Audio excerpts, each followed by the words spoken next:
بسم اللہ الرحمن الرحیم۔ رب ذوالجلال کے بابرکت نام سے شروع کرتا ہوں جو دلوں کے راز خوب جانتا ہے۔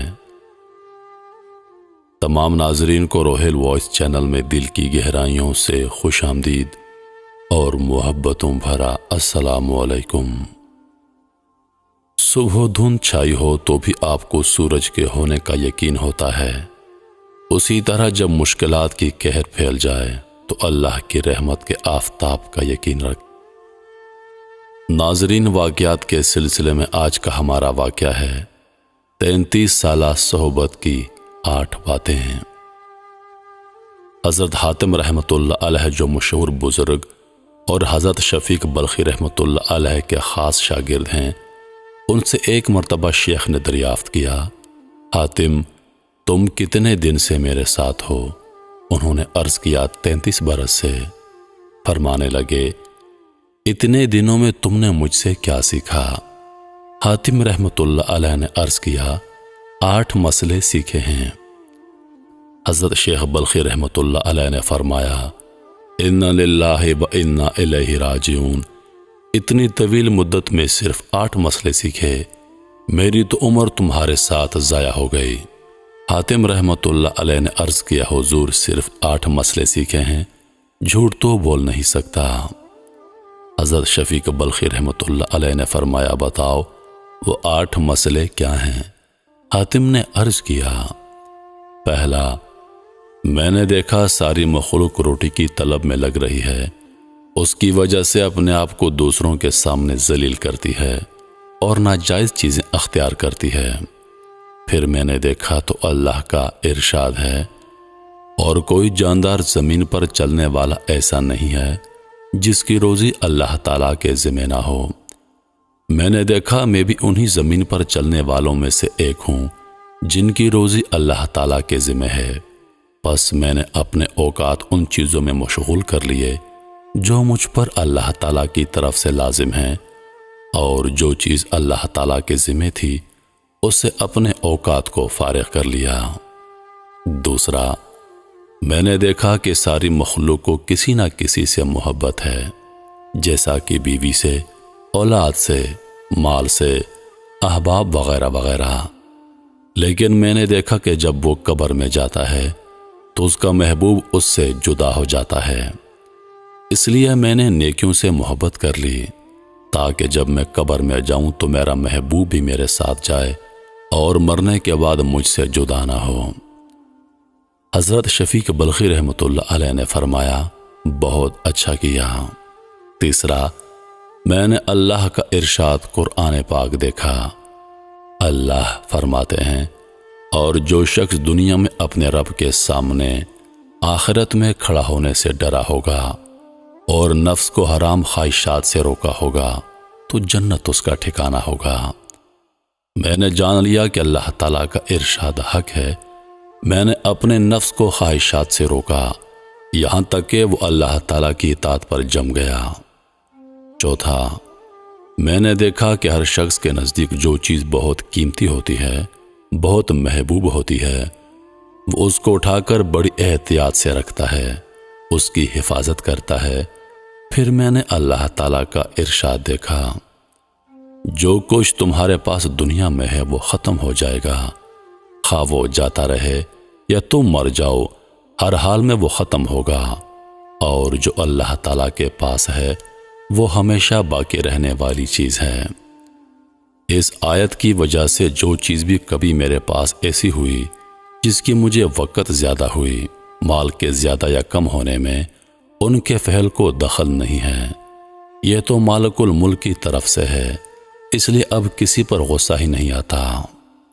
پانچواں، میں نے دنیا میں دیکھا کہ تقریباً ہر شخص کسی نہ کسی سے لڑائی کرتا ہے، اور ہر شخص کی کسی نہ کسی سے دشمنی اور لڑائی ہے۔ میں نے غور کیا تو دیکھا کہ اللہ تعالیٰ کا ارشاد ہے، شیطان بے شک تمہارا دشمن ہے، بس اس کے ساتھ دشمنی ہی رکھو، اس کو دوست نہ بناؤ۔ بس میں نے اپنی دشمنی کے لیے اسی کو چن لیا اور اس سے دور رہنے کی انتہائی کوشش کرتا ہوں، اس لیے کہ جب اللہ تعالیٰ نے اس کے دشمن ہونے کا فرمایا ہے تو میں نے شیطان کو اپنا دشمن بنا لیا اور میں نے مخلوق سے دشمنی کو ختم کر دیا۔ چھٹا، میں نے دیکھا کہ ساری مخلوق کا اعتماد اور بھروسہ کسی خاص چیز پر ہے جو خود مخلوق ہے۔ کوئی اپنی جائیداد پر بھروسہ کرتا ہے، کوئی اپنی تجارت پر بھروسہ کرتا ہے، کوئی اپنی دستکاری پر نگاہ جمائے ہوئے ہے، اور وہ پسند زیادہ آئی ہو وہ میں نے اللہ تعالیٰ کے پاس بھیج دی تاکہ ہمیشہ کے لیے محفوظ ہو جائے۔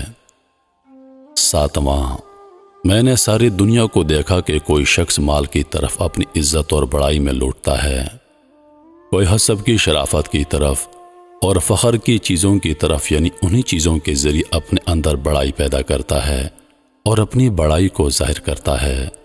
میں نے اللہ تعالیٰ کا ارشاد دیکھا۔ اللہ فرماتا ہے، اللہ تعالیٰ کے نزدیک تم میں سب سے بڑا شریف وہ ہے جو سب سے زیادہ پرہیزگار ہو۔ اس بنا پر میں نے تقوی اختیار کر لیا تاکہ اللہ تعالیٰ کے نزدیک شریف بن جاؤں۔ آٹھواں، میں نے لوگوں کو دیکھا اور ایک دوسرے پر لان تان کرتے ہیں، عیب جوئی کرتے ہیں، برا بھلا کہتے ہیں۔ یہ سب حسد کی وجہ سے ہوتا ہے کہ ایک دوسرے پر حسد آتا ہے۔ میں نے اللہ تعالیٰ کا ارشاد دیکھا۔ اللہ تعالیٰ فرماتا ہے، دنیاوی زندگی میں روزی ہم نے تقسیم کر رکھی ہے اور اسی کی تقسیم میں ہم نے ایک دوسرے پر فوقیت دے رکھی ہے تاکہ اس کی وجہ سے ایک دوسرے سے کام لیتا رہے، سب کے سب ہی ایک نمونہ بن جائیں، تو پھر کوئی کسی کا کام کیوں کرے، کیوں نوکری کرے، اور اس سے دنیا کا نظام خراب ہو جائے گا۔ میں نے اس آیت کی وجہ سے حسد کرنا چھوڑ دیا، ساری مخلوق سے بے تعلق ہو گیا، اور میں نے جان لیا کہ روزی کا بانٹنا صرف اللہ تعالیٰ کے قبضے میں ہے، وہ جس کے حصے میں جتنا دینا چاہے دے دیتا ہے۔ اس لیے لوگوں سے عداوت چھوڑ دی اور سمجھ لیا کہ کسی کے پاس اپنے بدن کی صحت اور قوت پر جب چاہے جس طرح چاہے کما لوں گا، اور ساری مخلوق ایسی چیزوں پر اعتماد کیے ہوئے ہے جو ان کی طرح خود مخلوق ہے۔ میں نے دیکھا کہ اللہ تعالیٰ کا ارشاد ہے، جو شخص اللہ تعالیٰ پر توکل اور اعتماد کرتا ہے اللہ تعالیٰ اس کے لیے کافی ہے۔ اس لیے میں نے بس اللہ تبارک و تعالیٰ پر توکل اور بھروسہ کر لیا۔ شفیق بلخی رحمۃ اللہ علیہ نے فرمایا، حاتم، تمہیں حق تعالیٰ توفیق عطا فرمائے۔ میں نے تورات، انجیل، زبور اور قرآن پاک کے علوم کو دیکھا۔ میں نے سارے خیر کے کام انہی 8 مسائل کے اندر پائے، بس جو بھی ان 8 پر عمل کر لے اس نے اللہ تبارک و تعالیٰ کی 4 کتابوں کے مضامین پر عمل کر لیا۔ محترم ناظرین، اگر کوئی شخص ان 8 باتوں پر پوری طرح عمل کرتا ہے تو یقین کیجئے کہ دنیا بھی سنور جائے گی اور آخرت بھی، کیونکہ یہی وہ باتیں ہیں جن سے دنیا میں گڑبڑ ہے، جن سے دنیا میں انسان بے چین ہے، انسان کا دشمن ہے، حسد کی آگ ہے، دشمنی اور عداوتیں ہیں، پریشانیاں ہیں، تکالیف ہیں۔ تو انہی باتوں پر جو شخص عمل کر لے یقین کیجئے کہ سارے کے سارے مسائل حل ہو جائیں گے۔ انہی لفظوں کے ساتھ میں اجازت چاہوں گا، اس امید کے ساتھ کہ سانسوں نے وفا کی تو اگلی بار ایک اور ویڈیو لے کر آپ کی خدمت میں حاضر ہوں گا۔ تب تک کے لیے خدا حافظ۔ اللہ پاک آپ سب کا حافظ و نگہبان۔ ہنستے رہیے اور ہمیشہ مسکراتے رہیے۔